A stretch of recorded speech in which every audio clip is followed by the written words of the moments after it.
Hi friends, welcome back to my YouTube channel exam master academy. So ಇವತ್ತು ನಾವು financial institution and markets ಅಂದರೆ ಹಣಕಾಸಿನ ಸಂಸ್ಥೆಗಳು ಮತ್ತು ಮಾರುಕಟ್ಟೆಗಳ ಒಂದು ಪ್ರಶ್ನೆ ಪತ್ರಿಕೆಯ ಉತ್ತರವನ್ನು ನೋಡೋಣ. ಮೊದಲನೇ ಪ್ರಶ್ನೆ, ಇದು 2 ಮಾರ್ಕ್ಸಿಗೆ ಕೇಳಿರುವಂಥ ಪ್ರಶ್ನೆ. ಹಣಕಾಸಿನ ವ್ಯವಸ್ಥೆಯ 2 ಉದ್ದೇಶಗಳನ್ನು ಬರೆಯಿರಿ ಅಂತ ಕೇಳಿದ್ದಾರೆ. ಇಲ್ಲಿ ಯಾವ್ಯಾವಪ್ಪ 2 ಉದ್ದೇಶಗಳು ಅಂದರೆ, ಒಂದನೇದು ಆರ್ಥಿಕ ಸಾಧನಗಳ ಸರಿಯಾದ ವಿತರಣೆ ಮತ್ತು ವಿನಿಯೋಗ. ಇಲ್ಲಿ ಆರ್ಥಿಕ ಸಾಧನಗಳು ಏನಿರ್ತಾವಲ್ಲ ಅದರದ್ದು ಸರಿಯಾದ ಉಪಯೋಗವನ್ನು ನಾವಿಲ್ಲಿ ಮಾಡಿಕೊಳ್ಳಬೇಕು. ಎರಡನೇದೇನಿದೆ, ವಿವಿಧ ಆರ್ಥಿಕ ಘಟಕಗಳ ಮಧ್ಯೆ ಮೂಲಧನದ ಸಂವಹನವನ್ನು ಸುಗಮಗೊಳಿಸುವುದು. ಅಂದರೆ ಬೇರೆ ಬೇರೆ ಘಟಕಗಳು ಏನಿದೆಯಲ್ಲ ಅಲ್ಲಿ ನಮ್ಮ ಮೂಲಧನವನ್ನು ಇಲ್ಲಿ ಏನು ಮಾಡಬೇಕು, ನಾವು ಸಂವಹನ ನಡೆಸಲಿಕ್ಕೆ ಇಲ್ಲಿ ಸುಗಮಗೊಳಿಸಬೇಕಾಗಿದೆ. ಎರಡನೇ ಪ್ರಶ್ನೆ ಏನಿದೆ, ಹಣಕಾಸಿನ ನಿಯಂತ್ರಕರು ಎಂದರೆ ಯಾರು? ಸೊ ಇಲ್ಲಿ ಹಣಕಾಸಿನ ನಿಯಂತ್ರಕರು ಅಂದರೆ ಏನಿರ್ತಾರೆ, ಇಲ್ಲಿ ಇವರು ಆರ್ಥಿಕ ವ್ಯವಸ್ಥೆಯ ನಿಯಮಗಳನ್ನು, ಮಾರ್ಗದರ್ಶನಗಳನ್ನು ಮತ್ತು ನಿಯಮಿತೆಯನ್ನು ರಕ್ಷಿಸುವ ಸಂಸ್ಥೆಗಳಾಗಿದ್ದು, ಸ್ಫೂರ್ತಿದಾಯಕ ಹಣಕಾಸಿನ ಪರಿಸರವನ್ನು ನಿರ್ಮಿಸಲು ಕಾರ್ಯನಿರ್ವಹಿಸುತ್ತಾರೆ. ಏನಿದೆಯಲ್ಲ ಹಣಕಾಸಿನ ನಿಯಂತ್ರಕರು ಅಂದರೆ ಏನಿರ್ತೈತಿ, ಇಲ್ಲಿ ಇವರು ನಿಯಮಗಳು ಮತ್ತು ಮಾರ್ಗದರ್ಶಕಗಳು ಮತ್ತು ನಿಯಮತೆಯನ್ನು ಒಂದು ನಿಯಮಿತ ರಕ್ಷಿಸುವಂಥ ಒಂದು ಏನಿದೆ ಸಂಸ್ಥೆಯಾಗಿದೆ. ಇಲ್ಲಿ ಸ್ಫೂರ್ತಿದಾಯಕ ಮತ್ತು ಹಣಕಾಸಿನ ಪರಿಸರವನ್ನು ಇವರು ನಿರ್ವಹಿಸಲಿಕ್ಕ ಇವ್ರು ಏನು ಮಾಡ್ತಾರೆ, ಪ್ರಮುಖ ಕಾರ್ಯನಿರ್ವಹಿಸುತ್ತಾರೆ. ಉದಾಹರಣೆ ನೋಡೋದಾದರೆ ರಿಸರ್ವ್ ಬ್ಯಾಂಕ್ ಆಫ್ ಇಂಡಿಯಾ ಅಂದರೆ ನಮ್ಮ ಭಾರತೀಯ ಇನ್ನು ಒಂದು ಬ್ಯಾಂಕ್ ಇದೆಯಲ್ಲ, ಸೊ ಇಲ್ಲಿ ಏನು ಮಾಡ್ತಾರೆ ಅಂದರೆ securities and exchange board of India, SEBI ಅಂತ ಹೇಳಿ ಕರಿತೀವಿ. ಇವೆರಡೂ ಏನಿದೆಯಲ್ಲ ಇಲ್ಲಿ ಹಣಕಾಸಿನ ನಿಯಂತ್ರಕರು ಏನು ಮಾಡ್ತಾರೆ, ಇಲ್ಲಿ ಇದರ ಅಂಡರ್ದಲ್ಲಿ ಕಾರ್ಯವನ್ನು ನಿರ್ವಹಿಸುತ್ತಾರೆ. ಇವಾಗ ಪಾರ್ಟ್ ಸಿ, ಈ ಕೆಳಗಳ ಪದಗಳನ್ನು ವಿಸ್ತರಿಸಿ ಅಂತ ಕೇಳಿದ್ದಾರೆ. SIDBI ಅಂತ ಕೇಳಿದ್ದಾರೆ ಅಂದರೆ small industrial development bank of India. Next ಏನು ಕೇಳಿದ್ದಾರೆ, ನಬಾರ್ಡ್ ಅಂದರೆ national bank for agriculture and rural development ಅಂತ ಕರಿತೀವಿ. ಡಿ ಪ್ರಶ್ನೆ ಏನಿದೆ, ಪ್ರಾರಂಭಿಕ ಸಾರ್ವಜನಿಕ ನೀಡಿಕೆ ಎಂದರೇನು ಅಂತ ಕೇಳಿದ್ದಾರೆ. ಅಂದರೆ IPO ಎಂದರೇನು ಅಂತ ಕೇಳಿದ್ದಾರೆ. ಪ್ರಾರಂಭಿಕ ಸಾರ್ವಜನಿಕ ನೀಡಿಕೆ ಎಂದರೆ ಇದೊಂದು ಖಾಸಗಿ ಸಂಸ್ಥೆಯು ಕಂಪ್ನಿಯಾಗಿದ್ದು ತನ್ನ ಷೇರುಗಳನ್ನು ಸಾರ್ವಜನಿಕರಿಗೆ ಮೊದಲ ಬಾರಿಗೆ ಮಾರಾಟ ಮಾಡುವಂಥ ಒಂದು ಪ್ರಕ್ರಿಯೆಯಾಗಿದೆ. ಇದು IPO ಏನಿದೆಯಲ್ಲ ಇದು ಸಾರ್ವಜನಿಕರ ಒಂದು ಖಾಸಗಿ ಕಂಪ್ನಿ ಆಗೈತಿ. ಇಲ್ಲಿ ಏನು ಮಾಡ್ತಾರೆ, ತಮ್ಮ ಷೇರುಗಳು ಏನೈತಿ ಜನರಿಗೆ ಮಾರಾಟವನ್ನು ಮಾಡುವಂಥ ಒಂದು ಪ್ರಕ್ರಿಯೆ ಆಗಿರುವಂಥ ಒಂದು ಸಂಸ್ಥೆಯಾಗಿದೆ. ಈ ಮೂಲಕ ಕಂಪ್ನಿಗಳು ತಮ್ಮ ಬಾಂಡು ಅಥವಾ ಷೇರುಗಳನ್ನು ಲಭ್ಯವಿರುವ ಸರ್ವಿಸ್ಗಳಿಗೆ ಬಾಹ್ಯ ಬಂಡವಾಳವನ್ನು ಸಂಗ್ರಹಿಸಲು ಇವರು ಸಹಾಯ ಮಾಡ್ತಾರೆ. ಅಂದರೆ ಈಗ ಬೇರೆ ಬೇರೆ ಏನಿದೆಯಲ್ಲ ಬಾಂಡ್ಗಳು ಆಗಿರ್ಬೋದು, ಷೇರುಗಳನ್ನು ಮತ್ತು ಸರ್ವಿಸ್ಗಳನ್ನು ಇವರು ಕೊಡೋಕೆ ಏನು ಮಾಡ್ತಾರೆ, ಬೇರೆ ಬೇರೆ ರೀತಿಯ ಸಂಸ್ಥೆಗಳನ್ನು ಇಲ್ಲಿ ಬಳಸಿಕೊಳ್ಳುತ್ತಾರೆ. ಪ್ರಶ್ನೆ ಈ ಪ್ರಾಥಮಿಕ ಮಾರುಕಟ್ಟೆಯ 2 ಲಕ್ಷಣಗಳನ್ನು ಬರೆಯಿರಿ ಅಂತ ಕೇಳಿದ್ದಾರೆ. ಇಲ್ಲಿ ಪ್ರಾಥಮಿಕ ಮಾರುಕಟ್ಟೆಯ 2 ಲಕ್ಷಣಗಳನ್ನು ನೋಡೋದಾದರೆ, ಒಂದನೇದೇನಿದೆ, ಇಲ್ಲಿ ಷೇರುಗಳು ಮತ್ತು ಬಾಂಡುಗಳು ಮೊದಲು ಕದ್ದು ಕಂಪ್ನಿಗಳಿಂದ ಅಥವಾ ಸರ್ಕಾರದಿಂದ ಬಿಡುಗಡೆ ಮಾಡಲಾಗುತ್ತದೆ. ಅಂದರೆ ಇಲ್ಲಿ ಏನಿದೆ ಪ್ರಾಥಮಿಕ ಮಾರುಕಟ್ಟೆಯಲ್ಲಿ 2 ಲಕ್ಷಣಗಳು ನೋಡಿದ್ರೆ, ಇಲ್ಲಿ ಏನು ಷೇರುಗಳು ಮತ್ತು ಬಾಂಡ್ಗಳು ಇರ್ತಾವಲ್ಲ ಈ ಮೊದಲ ಬಾರಿಗೆ ಏನು ಮಾಡ್ತಾವೆ, ಇವು ಕಂಪ್ನಿಗಳು ಅಥವಾ ಸರ್ಕಾರಗಳು ಇಲ್ಲಿ ಏನು ಮಾಡ್ತಾರೆ, ಬಿಡುಗಡೆಗೊಳಿಸುತ್ತವೆ. ಎರಡನೇದೇನಿದೆ, ಹಣಕಾಸು ಸಾಧನಗಳನ್ನು ಜನರು, ಸಂಸ್ಥೆಗಳು ಮತ್ತು ನೇರ ಸ್ಥಿತಿಗಳು ಮೊದಲ ಬಾರಿ ಖರೀದಿಸಬಹುದು. ಅಂದರೆ ಇವಾಗ ಹಣಕಾಸು ಸಾಧನಗಳು ಏನಿದೆಯಲ್ಲ ಜನರು ಅಥವಾ ಸಂಸ್ಥೆಗಳು ಅಥವಾ ಇನ್ವೆಸ್ಟರ್ ಇರ್ತಾರಲ್ಲ ಅವರು ಇಲ್ಲಿ ಖರೀದಿಸಬಹುದಾಗಿದೆ. ಪ್ರಶ್ನೆ ಏನಿದೆ, ವಿದೇಶಿ ಬ್ಯಾಂಕುಗಳು ಎಂದರೇನು? ವಿದೇಶಿ ಬ್ಯಾಂಕುಗಳು ಎಂದರೆ ಇತರ ದೇಶಗಳಲ್ಲಿ ಸ್ಥಾಪಿತವಾಗಿರುವ ತಮ್ಮ ಮೂಲ ದೇಶದಿಂದ ಬಾಹ್ಯ ದೇಶಗಳಲ್ಲಿ ಕಾರ್ಯನಿರ್ವಹಿಸುವ ಬ್ಯಾಂಕುಗಳಾಗಿದೆ. ಅಂದರೆ ವಿದೇಶಿ ಬ್ಯಾಂಕ್ ಅಂದರೆ ಏನಿದೆ, ಇತರ ದೇಶಗಳಲ್ಲಿ ಬೇರೆ ಬೇರೆ ದೇಶಗಳಲ್ಲಿ ಸ್ಥಾಪಿತವಾಗಿರುವ ತಮ್ಮ ಮೂಲ ದೇಶದಿಂದ ಬಾಹ್ಯ ದೇಶಗಳಲ್ಲಿ ಕಾರ್ಯನಿರ್ವಹಿಸುವ ಬ್ಯಾಂಕುಗಳು. ಅಂದರೆ ತಮ್ಮ ಮೂಲ ದೇಶ ಬಿಟ್ಟು ಬೇರೆ ಬೇರೆ ದೇಶದಲ್ಲಿ ಕಾರ್ಯನಿರ್ವಹಿಸುವಂಥ ಬ್ಯಾಂಕುಗಳಿಗೆ ಏನಂತೀವಿ ನಾವು, ವಿದೇಶಿ ಬ್ಯಾಂಕ್ಗಳು ಅಂತ ಕರಿತೀವಿ. ಸೊ ಇದಕ್ಕೆ ಉದಾಹರಣೆ ನೋಡೋದಾದರೆ ಸಿಟಿ ಬ್ಯಾಂಕ್ ಅಂತೀವಿ, ನೆಕ್ಸ್ಟ್ ಸ್ಟ್ಯಾಂಡರ್ಡ್ ಚಾರ್ಟರ್ಡ್ ಬ್ಯಾಂಕ್ ಅಂತೇಳಿ ಕರಿತೀವಿ ಎಕ್ಸಾಂಪಲ್ಸ್ ನೋಡೋದಾದರೆ. ನೆಕ್ಸ್ಟ್ ಪ್ರಶ್ನೆ ಏನಿದೆ, ಫ್ಯಾಕ್ಟರಿಂಗ್ ಎಂದರೇನು ಅಂತ ಕೇಳಿದ್ದಾರೆ. ಫ್ಯಾಕ್ಟರಿಂಗ್ ಎಂದರೆ ಒಂದು ಹಣಕಾಸು ಸೇವೆಯ ಪ್ರಕಾರ ಅದರಲ್ಲಿ ಇರುವಂಥ ವ್ಯಾಪಾರಿಗಳು ತಮ್ಮ ವಿನಿಮಯ ವಾಸ್ತವಿಕೆಗಳನ್ನು ಫ್ಯಾಕ್ಟರ್ಗೆ ಮಾರಾಟ ಮಾಡುವ ಮೂಲಕ ಕೂಡಲೇ ಹಣ ಪಡೆಯುತ್ತಾರೆ. ಅಂದರೆ ಇಲ್ಲಿ ಏನಿರ್ತೈತಿ, ಫ್ಯಾಕ್ಟರಿಂಗ್ ಅಂದರೆ ಏನೈತಿ, ಇಲ್ಲಿ ಇದು ಒಂದು ಹಣಕಾಸು ಸೇವೆಯಾಗಿದೆ. ಇಲ್ಲಿ ಏನು ಮಾಡ್ತಾರೆ, ವ್ಯಾಪಾರಿಗಳು ತಮ್ಮ ವಿನಿಮಯ ವಸ್ತುಗಳನ್ನು ಮತ್ತು ಮಾರಾಟ ಮಾಡೋದಕ್ಕೆ ಏನು ಮಾಡ್ತಾರೆ, ಹಣಕಾಸು ಸಂಸ್ಥೆಗೆ ಇಲ್ಲಿ ಏನು ಮಾಡ್ತಾರೆ, ಸಹಾಯ ಪಡಿತಾರೆ. ಫ್ಯಾಕ್ಟರಿಂಗ್ ಮೂಲಕ ಕಂಪ್ನಿಗಳು ನಗದು ಪ್ರವಾಹವನ್ನು ಸುಗಮಗೊಳಿಸುತ್ತದೆ. ಅಂದರೆ ಇದರಿಂದ ಏನು ಮಾಡ್ತಾವೆ, ಕಂಪ್ನಿಗಳು ಏನು ಮಾಡ್ತಾವೆ, ಕೈಯಿಂದ ಹಣವನ್ನು ಪಡೆದುಕೊಳ್ಳುತ್ತವೆ. ಸೆಕ್ಷನ್ ಬಿ 5 ಮಾರ್ಕ್ಸಿನ ಪ್ರಶ್ನೆ ಮತ್ತು ಉತ್ತರಗಳನ್ನು ನೋಡೋಣ. ಹಣಕಾಸಿನ ವ್ಯವಸ್ಥೆಯ ಕಾರ್ಯಗಳನ್ನು ಸಂಕ್ಷಿಪ್ತವಾಗಿ ವಿವರಿಸಿ ಅಂತ ಕೇಳಿದ್ದಾರೆ. ಸೊ ಇಲ್ಲಿ ಹಣಕಾಸಿನ ವ್ಯವಸ್ಥೆಯ ಕಾರ್ಯಗಳು ನೋಡೋದಾದರೆ ಒಂದನೇದೇನಿದೆ ಮೂಲಧನ ಸಂಗ್ರಹಣೆ. ಇಲ್ಲಿ ಏನು ಮಾಡ್ತೀವಿ, ಹಣಕಾಸು ವ್ಯವಸ್ಥೆಯ ಉದ್ಯಮಗಳು, ಸಂಸ್ಥೆಗಳು ಮತ್ತು ಸರ್ಕಾರಗಳಿಗೆ ಪೈಸೆ ಸಿಗುವಂತೆ ಮಾಡಲು ಮೂಲಧನವನ್ನು ಸಂಗ್ರಹಿಸುತ್ತದೆ. ಇಲ್ಲಿ ಮೂಲ ಸಂಗ್ರಹಣೆ ಏನೈತಿ, ಇದೊಂದು ಹಣಕಾಸು ವ್ಯವಸ್ಥೆ ಆಗೈತಿ. ಇಲ್ಲಿ ಉದ್ಯಮಗಳಾಗಿರ್ಬೋದು, ಸಂಸ್ಥೆಗಳಾಗಿರ್ಬೋದು, ಇಲ್ಲಿ ಏನು ಮಾಡ್ತಾರೆ, ಸರ್ಕಾರಗಳಿಗೆ ಹಣವನ್ನು ದೊರಕುವಂತೆ ಮಾಡುವಂತೆ ಒಂದು ಮೂಲವಾದ ಸಂಗ್ರಹಣೆಯಾಗಿದೆ. ಎರಡನೇ ಪಾಯಿಂಟ್ ಏನಿದೆ, ಆರ್ಥಿಕ ಸಂಪನ್ಮೂಲಗಳ ವಿತರಣೆ. ಇಲ್ಲಿ ವಿವಿಧ ಕ್ಷೇತ್ರಗಳಲ್ಲಿ ಹಣಕಾಸು ಅನುದಾನವನ್ನು ಸರಿಯಾಗಿ ವಿತರಿಸುವ ಮೂಲಕ ಆರ್ಥಿಕ ವೈಭವವನ್ನು ಹೆಚ್ಚಿಸುತ್ತದೆ. ಇಲ್ಲಿ ಆರ್ಥಿಕ ಸಂಪನ್ಮೂಲಗಳ ವಿತರಣೆ ಅಂದರೆ ಬೇರೆ ಬೇರೆ ಕ್ಷೇತ್ರಗಳಲ್ಲಿ ಏನೈತಿ ಹಣಕಾಸಿನ ಅನುದಾನ ಏನೈತಿ ಮಾಡ್ತೀವಿ, ಅದನ್ನು ಸರಿಯಾಗಿ ಉಪಯೋಗಿಸಿ ಮತ್ತು ಅದರ ಆರ್ಥಿಕ ಲಭ್ಯತೆಯನ್ನು ಇಲ್ಲಿ ನಾವೇನು ಮಾಡಬೇಕು, ಹೆಚ್ಚಿಸಿಕೊಳ್ಳೋಕ್ಕೆ ಸಹಾಯ ಮಾಡ್ತದೆ. ಮೂರನೇ ಪಾಯಿಂಟ್ ಏನಿದೆ, ನಿವೇಶನ ಮತ್ತು ನಿರ್ವಹಣೆ. ಖಾಸಗಿ ಮತ್ತು ಸರ್ಕಾರಿ ಬಂಡವಾಳವನ್ನು ಸರಿಯಾದ ರೀತಿಯಲ್ಲಿ ಹೂಡಿಕೆ ಮಾಡೋದು. ಅಂದರೆ ನಿವೇಶನ ಮತ್ತು ನಿರ್ವಹಣೆ ಏನೈತಿ, ಇಲ್ಲಿ ಖಾಸಗಿ ಮತ್ತು ಸರ್ಕಾರಿ ಬಂಡವಾಳಗಳು ಏನಿರ್ತಾವಲ್ಲ, ನಾವು ಅದನ್ನು ಏನು ಮಾಡಬೇಕು, ಸರಿಯಾದ ರೀತಿಯಲ್ಲಿ ಹೂಡಿಕೆಯನ್ನು ಮಾಡಬೇಕು. ನಾಲ್ಕನೇ ಪಾಯಿಂಟ್ ಏನೈತಿ, ಜೀವಂತ ಮತ್ತು ಲಾಭದಾಯಕ ಧನ ವರ್ಗಾವಣೆ. ಅಂದರೆ ಇಲ್ಲಿ ಹಣಕಾಸು ವ್ಯವಸ್ಥೆ ಏನಿದೆ, ಮೂಲ ಬಡ್ಡಿ ಆಗಿರ್ಬೋದು ಅಥವಾ ಮೂಲ ಬಡ್ಡಿಯ ಲಾಭ ಆಗಿರ್ಬೋದು ಅಥವಾ ಹೂಡಿಕೆಗಳಿಗೆ ಆದಾಯವನ್ನು ವರ್ಗಾವಣೆ ಮಾಡುವಂಥ ಒಂದು ಪ್ರಕ್ರಿಯೆಯಾಗಿದೆ. ಅಂದರೆ ಜೀವಂತ ಮತ್ತು ಲಾಭದಾಯಕ ಧನ ವರ್ಗಾವಣೆ ಅಂದರೆ ಏನೈತಿ, ಇಲ್ಲಿ ಹಣಕಾಸಿನ ವ್ಯವಸ್ಥೆ ಆಗಿರ್ಬೋದು, ಬಡ್ಡಿ ಆಗಿರ್ಬೋದು, ಅದರ ಲಾಭದಾಯಕ ಹೂಡಿಕೆಗಳಾಗಿರ್ಬೋದು, ಅವುಗಳನ್ನು ವರ್ಗಾವಣೆ ಮಾಡಲಿಕ್ಕೆ ನಾವು ಏನು ಮಾಡ್ತೀವಿ, ಇದನ್ನು ಬಳಸ್ಕೊಳ್ತೀವಿ. ಐದನೇ ಪಾಯಿಂಟ್ ಏನಿದೆ, ಆರ್ಥಿಕ ಸುಸ್ಥಿರತೆ. ಅಂದರೆ ದೇಶದ ಆರ್ಥಿಕ ಸ್ಥಿತಿಯನ್ನು ಸುಸ್ಥಿರವಾಗಿಡಲು ಹಣಕಾಸು ವ್ಯವಸ್ಥೆ ನಿರಂತರ ಕಾರ್ಯನಿರ್ವಹಿಸುತ್ತದೆ. ಅಂದರೆ ಆರ್ಥಿಕ ಸುಸ್ಥಿರತೆ ಅಂದರೆ ನಮ್ಮ ದೇಶದ ಭದ್ರತೆ ಆಗಿರ್ಬೋದು ಅಥವಾ ಆರ್ಥಿಕ ಸ್ಥಿತಿಗತಿಗಳನ್ನು ಏನು ಮಾಡ್ತೈತಿ, ಸುರಕ್ಷಿತವಾಗಿಡಲು ಇದು ಸಹಾಯ ಮಾಡುತ್ತದೆ. ಪ್ರಶ್ನೆ 3, ಹಣದ ಮಾರುಕಟ್ಟೆಯ ಮಹತ್ವವನ್ನು ಸಂಕ್ಷಿಪ್ತವಾಗಿ ವಿವರಿಸಿ ಅಂತ ಕೇಳಿದ್ದಾರೆ. ಹಣದ ಮಾರುಕಟ್ಟೆಯ ಮಹತ್ವಗಳನ್ನು ನೋಡೋದಾದರೆ ಒಂದನೇದೇನಿದೆ, ತ್ವರಿತ ಹಣಕಾಸು ಲಭ್ಯತೆ. ಅಂದರೆ ಇಲ್ಲೇನಿದೆ, ಕಡಿಮೆ ಅವಧಿಯಲ್ಲಿ ಹೂಡಿಕೆದಾರರಿಗೆ ಬಡ್ಡಿಯನ್ನು ಸಿಗುವಂತೆ ಮಾಡುವ ಮೂಲಕ ನಗದು ಲಭ್ಯತೆ ಸುಗಮವಾಗುತ್ತದೆ. ಇಲ್ಲೇನೈತಿ, ತ್ವರಿತ ಹಣಕಾಸದಲ್ಲಿ ನಾವು ಏನು ನೋಡ್ತೀವಿ ಅಂದರೆ ಕಡಿಮೆ ಅವಧಿಯಲ್ಲಿ ಹೂಡಿಕೆದಾರಿಗೆ ಬಡ್ಡಿಯನ್ನು ಸಿಗುವಂತೆ ಒಂದು ನಗದು ಹಣವನ್ನು ದೊರಕುವಂತೆ ಮಾಡುವ ಒಂದು ವ್ಯವಸ್ಥೆ ಆಗೈತಿ. ಇಲ್ಲಿ ಎರಡನೇದೇನಿದೆ, ಆರ್ಥಿಕ ಸ್ಥಿರತೆ ಅಂತ ಕರಿತೀವಿ. ಹಣದ ಮಾರುಕಟ್ಟೆ ಬಡ್ಡಿ ದರಗಳನ್ನು ನಿಯಂತ್ರಿಸಿ ದೇಶದ ಆರ್ಥಿಕ ಸ್ಥಿತಿಯನ್ನು ಸುಸ್ಥಿರವಾಗಿಡಲು ಇದು ಸಹಾಯ ಮಾಡ್ತದೆ. ಅಂದರೆ ಆರ್ಥಿಕ ಸ್ಥಿತಿ ಅಂದರೆ ಆರ್ಥಿಕ ಸ್ಥಿರತೆ ಅಂದರೆ ಏನು ಒಂದು ಹಣಕಾಸು ಮಾರುಕಟ್ಟೆ ಇರ್ತೈತಿಲ್ಲ, ಅದು ಬಡ್ಡಿ ದರಗಳನ್ನು ನಿಯಂತ್ರಿಸ್ತೈತಿ ಮತ್ತು ದೇಶದ ಆರ್ಥಿಕ ಸ್ಥಿತಿಯನ್ನು ಸುಸ್ಥಿರವಾಗಿ ಇಡಲಿಕ್ಕೆ ಇದು ಏನು ಮಾಡ್ತೈತಿ, ಸಹಾಯ ಮಾಡ್ತದೆ. ಥರ್ಡ್ ಪಾಯಿಂಟ್ ಏನಿದೆ, ಬ್ಯಾಂಕುಗಳಿಗೆ ಕಡಿಮೆ ಅಪಾಯ. ಅಂದರೆ ಮಾರುಕಟ್ಟೆಯಲ್ಲಿ ಏನೈತಿ, ಟೂಲ್ಗಳನ್ನು ಹೂಡಿದ ಮೂಲಕ ಬ್ಯಾಂಕ್ಗಳು ತಮ್ಮ ಬಂಡವಾಳವನ್ನು ನಿಯಂತ್ರಿಸ್ಬೋದು. ಅಂದರೆ ಇಲ್ಲಿ ಮಾರುಕಟ್ಟೆದೊಳಗೆ ಏನೈತಿಲ್ಲ, ಟೂಲ್ಗಳ ಮುಖಾಂತರ ಏನೈತಿ, ಬ್ಯಾಂಕ್ಗಳು ತಮ್ಮ ಬಂಡವಾಳವನ್ನು ನಿಯಂತ್ರಿಸಲಿಕ್ಕೆ ಇದೇನು ಮಾಡ್ತೈತಿ, ಇದರಿಂದ ಅಪಾಯಗಳನ್ನು ನಾವೇನು ಮಾಡ್ಬೋದು, ತಡೆಗಟ್ಟಬಹುದಾಗಿದೆ. ನಾಲ್ಕನೇ ಪಾಯಿಂಟ್ ಏನಿದೆ, ಹಣದ ಅವಧಿಯನ್ನು ಅನುಸರಿಸುವುದು.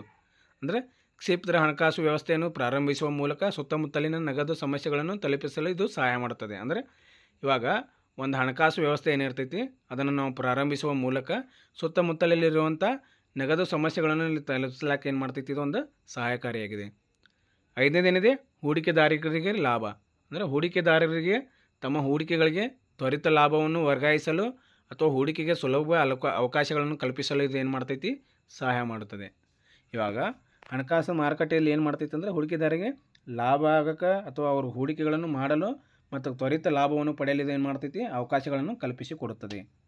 ನೆಕ್ಸ್ಟ್ ಫೋರ್ತ್ ಕ್ವಶನ್, ನಾಲ್ಕನೇ ಪ್ರಶ್ನೆ ಏನಿದೆ, ಪ್ರಾಥಮಿಕ ಮಾರುಕಟ್ಟೆ ಮತ್ತು ದ್ವಿತೀಯ ಮಾರುಕಟ್ಟೆಯ ವ್ಯತ್ಯಾಸಗಳನ್ನು ಬರೆಯಿರಿ ಅಂತ ಕೇಳಿದ್ದಾರೆ.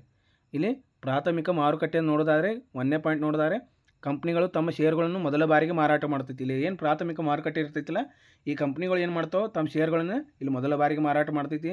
ಅದೇ ನಾವು ದ್ವಿತೀಯ ಮಾರುಕಟ್ಟೆಯಲ್ಲಿ ನೋಡೋದಾದರೆ ಶೇರ್ಗಳನ್ನು ಹೂಡಿಕೆದಾರರಿಗೆ ಮಾರಾಟ ಮಾಡಲಾಗ್ತೈತಿ. ಅಂದರೆ ಶೇರ್ಗಳು ಏನಿರ್ತಾವಲ್ಲ, ಇವಾಗ ಒಬ್ಬ ಇನ್ವೆಸ್ಟ್ಮೆಂಟರ್ ಇರ್ತಾನೆ, ಅವುಗಳನ್ನು ಏನು ಮಾಡ್ತಾರೆ, ಇನ್ನೊಬ್ಬ ಇನ್ವೆಸ್ಟ್ಮೆಂಟರ್ ಏನಿರ್ತಾನಲ್ಲ ಅವನಿಗೆ ಮಾರಾಟ ಮಾಡಲಿಕ್ಕೆ ಇದು ಸಹಾಯ ಆಗುತ್ತದೆ. ನೆಕ್ಸ್ಟ್ ಎರಡನೇ ಪಾಯಿಂಟ್ ನೋಡೋದಾದರೆ ಪ್ರಾಥಮಿಕ ಮಾರುಕಟ್ಟೆಯಲ್ಲಿ ಇಲ್ಲಿ ಹೊಸ ಹೂಡಿಕೆಗಳು ನಿರ್ಮಾಣವಾಗುತ್ತದೆ. ಇಲ್ಲಿ ಏನು ಮಾಡ್ತೀವಿ, ಹೊಸ ಹೂಡಿಕೆಗಳನ್ನು ನಿರ್ಮಾಣ ಮಾಡ್ತೀವಿ. ಅದೇ ದ್ವಿತೀಯ ಮಾರುಕಟ್ಟೆಯಲ್ಲಿ ನೋಡೋದಾದರೆ ಎರಡನೇ ಪಾಯಿಂಟು, ಹೂಡಿಕೆದಾರರು ಹೂಡಿಕೆಗಳನ್ನು ಮಾರಾಟ ಮಾಡಲು ಬದಲಿ ಉತ್ಪನ್ನಗಳನ್ನು ಖರೀದಿಸುತ್ತಾರೆ. ಇಲ್ಲಿ ಏನು ಮಾಡ್ತಾರೆ, ಹೂಡಿಕೆಗಳನ್ನು ಮಾರಾಟ ಮಾಡೋಕ್ಕೆ ಏನು ಮಾಡ್ತಾರೆ, ಬೇರೆ ಬೇರೆ ಉತ್ಪನ್ನಗಳನ್ನು ಇಲ್ಲಿ ಮಾಡ್ತಾರೆ, ಅವರು ಖರೀದಿ ಮಾಡ್ತಾರೆ. ಥರ್ಡ್ ಪಾಯಿಂಟ್ ಏನಿದೆ, ಪ್ರಾಥಮಿಕ ಮಾರುಕಟ್ಟೆದು, ಇದರಲ್ಲಿ ಹೂಡಿಕೆ ದತ್ತಿರುವ ಪ್ರಕ್ರಿಯೆಗಳು ಸಮಾರಂಭವನ್ನು ಅಗತ್ಯವಿದೆ. ಅಂದರೆ ಇಲ್ಲಿ ಏನು ಹೂಡಿಕೆ ಏನು ಮಾಡ್ತಾರಲ್ಲ, ಇಲ್ಲಿ ಪ್ರಕ್ರಿಯೆಗಳು ಸಮಾರಂಭಗಳು ಇಲ್ಲೇನು ಮಾಡುತ್ತದೆ, ಅಗತ್ಯತೆ ಇರುತ್ತದೆ. ಅದೇ ದ್ವಿತೀಯ ಮಾರುಕಟ್ಟೆಯಲ್ಲಿ ನೋಡೋದಾದರೆ ಮೂರನೇ ಪಾಯಿಂಟು, ಹೂಡಿಕೆಗಳು ಕಡಿಮೆ ಸಮಯದಲ್ಲಿ ಸರಿಯಾಗಿ ಮಾರಾಟ ಮಾಡುವುದು. ಇಲ್ಲಿ ಹೂಡಿಕೆಗಳು ಏನಿರ್ತಾವಲ್ಲ, ನಾವು ಕೆಲವು ಸಮಯಗಳಲ್ಲಿ ಮಾರಾಟವನ್ನು ಮಾಡಬಹುದಾಗಿದೆ. ನಾಲ್ಕನೇ ಪಾಯಿಂಟ್ ಏನಿದೆ, ಪ್ರಾಥಮಿಕ ಮಾರುಕಟ್ಟೆಯಲ್ಲಿ ಕಂಪ್ನಿಗಳು ಬಂಡವಾಳವನ್ನು ಹೆಚ್ಚಿಸಲು ಪ್ರಾಥಮಿಕ ಮಾರುಕಟ್ಟೆಯನ್ನು ಬಳಸುತ್ತವೆ. ಅಂದರೆ ಇವಾಗ ಕಂಪ್ನಿಗಳು ಏನಿರ್ತಾವಲ್ಲ, ತಮ್ಮ ಬಂಡವಾಳವನ್ನು ಅಥವಾ ತಮ್ಮ ಲಾಭಗಳನ್ನು ಹೆಚ್ಚಿಸಿಕೊಳ್ಳಕ್ಕೆ ಏನು ಮಾಡ್ತೈತಿ, ಇಲ್ಲಿ ಪ್ರಾಥಮಿಕ ಮಾರುಕಟ್ಟೆಗಳನ್ನು ಇಲ್ಲಿ ಅವರು ಮೊದಲನೇದ ಆದ್ಯತೆಯನ್ನು ನೀಡ್ತಾರೆ. ಇವಾಗ ದ್ವಿತೀಯ ಮಾರುಕಟ್ಟೆಯಲ್ಲಿ ನಾಲ್ಕನೇ ಪಾಯಿಂಟ್ ನೋಡೋದಾದರೆ, ಹೂಡಿಕೆದಾರರು ಹೂಡಿಕೆಗಳ ಮಾರಾಟದಿಂದ ಲಾಭ ಗಳಿಸಬಹುದು. ಇಲ್ಲಿ ಏನು ಹೂಡಿಕೆದಾರರು ಅದಾರಲ್ಲ, ತಮ್ಮ ಹೂಡಿಕೆಗಳ ಮುಖಾಂತರ ಏನು ಮಾಡಬೇಕು, ತಾವು ಲಾಭಗಳನ್ನು ಪಡೆಯಬಹುದಾಗಿದೆ. ಅದೇ ಪ್ರಾಥಮಿಕ ಮಾರುಕಟ್ಟೆಯಲ್ಲಿ ನೋಡೋದಾದರೆ ಐದನೇ ಪಾಯಿಂಟು, ಷೇರುಗಳು ಅಥವಾ ಬಾಂಡುಗಳು ಬಾಕಿ ಬಂಡವಾಳ ಹೊಂದಿದಾಗ ಹೊಸ ಹೂಡಿಕೆಗಳನ್ನು ಪಡೆಯಲು ಮುಕ್ತವಿರುವುದು. ಅಂದರೆ ಏನು ಷೇರುಗಳು ಮತ್ತು ಬಾಂಡುಗಳು ಏನಿರ್ತಾವಲ್ಲ, ಅವು ಬಾಕಿ ಇದ್ದಾಗ ಅವ್ರು ಹೊಸ ಹೂಡಿಕೆಗಳನ್ನು ನಾವು ಪಡೆಯೋಕ್ಕೆ ಇದು ಏನು ಮಾಡ್ತೈತಿ, ಸಹಾಯ ಮಾಡ್ತೈತಿ. ಅದೇ ದ್ವಿತೀಯ ಮಾರುಕಟ್ಟೆಯಲ್ಲಿ ನೋಡೋದಾದರೆ ಐದನೇ ಪಾಯಿಂಟು, ಪ್ರತ್ಯೇಕ ಖರೀದಿದಾರರು ಹೂಡಿಕೆಗಳನ್ನು ಮಾರಾಟ ಮಾಡ್ತಾರೆ. ಅಂದರೆ ಬೇರೆ ಏನು ಖರೀದಿ ಮಾಡ್ತಿರ್ತಾರಲ್ಲ ಖರೀದಿದಾರರು, ಅವರು ಹೂಡಿಕೆಗಳನ್ನು ಮಾರಾಟ ಮಾಡ್ತಾರೆ. ಐದನೇ ಪ್ರಶ್ನೆ ಏನಿದೆ, ಬ್ಯಾಂಕೇತರ ಹಣಕಾಸು ಕಂಪನಿಗಳ ಮಹತ್ವವನ್ನು ವಿವರಿಸಿ ಅಂತ ಕೇಳಿದ್ದಾರೆ.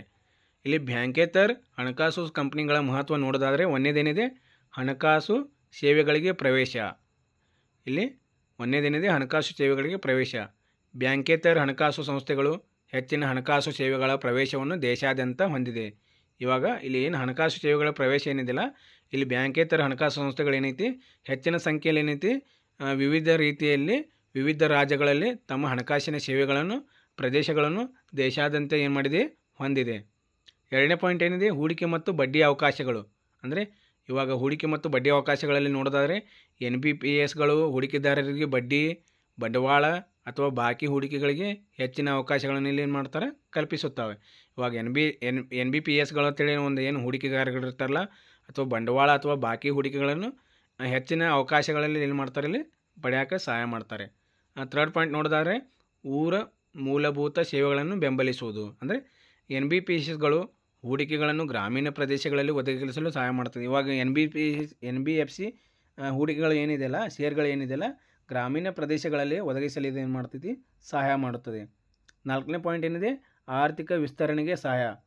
ಇಲ್ಲೇನಿದೆ, ಇದು ದೇಶದ ಆರ್ಥಿಕ ವಿಸ್ತರಣೆಗೆ ಮಹತ್ವಪೂರ್ಣ ಪಾತ್ರ ವಹಿಸ್ತೈತಿ. ಇಲ್ಲಿ ಅಂದರೆ ನಮ್ಮ ದೇಶ ಏನೈತಿ, ಅದಕ್ಕೆ ಆರ್ಥಿಕ ರೀತಿ ಮತ್ತು ಸುವ್ಯವಸ್ಥೆಯಲ್ಲಿ ಏನು ಮಾಡ್ತೈತಿ, ತನ್ನ ಮಹತ್ವಪೂರ್ಣ ಪಾತ್ರವನ್ನು ಇಲ್ಲಿ ವಹಿಸುತ್ತದೆ. ಐದನೇ ಪಾಯಿಂಟ್ ನೋಡಿದರೆ ಆರ್ಥಿಕ ಮುಕ್ತಾಯ.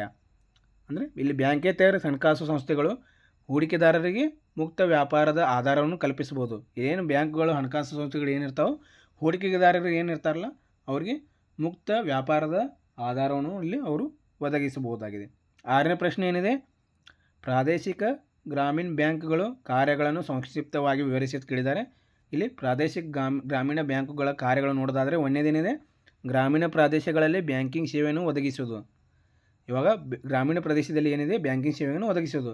ಯಾವ ರೀತಿ ಅಂದರೆ RRBಗಳು ತಮ್ಮ ಗ್ರಾಮೀಣ ಪ್ರದೇಶಗಳಲ್ಲಿ ಸಾಲ, ಠೇವಣಿ ಮತ್ತು ಬಡ್ಡಿ ಸೇವೆಗಳನ್ನು ನೀಡುತ್ತದೆ. ಏನು RRB ಐತಿಲ್ಲ, ಗ್ರಾಮೀಣ ಪ್ರದೇಶಗಳಲ್ಲಿ ಏನೈತಿ, ಸಾಲ ಆಗಿರ್ಬೋದು, ಠೇವಣಿ ಆಗಿರ್ಬೋದು, ಅಥವಾ ಇವು ಬಡ್ಡಿ ಸೇವೆಗಳನ್ನು ಏನು ಮಾಡ್ತೈತಿ, ಒದಗಿಸುತ್ತವೆ. ಎರಡನೇದೇನಿದೆ, ಹೂಡಿಕೆದಾರರಿಗೆ ಧನವನ್ನು ಲಭ್ಯತೆಪಡಿಸುವುದು.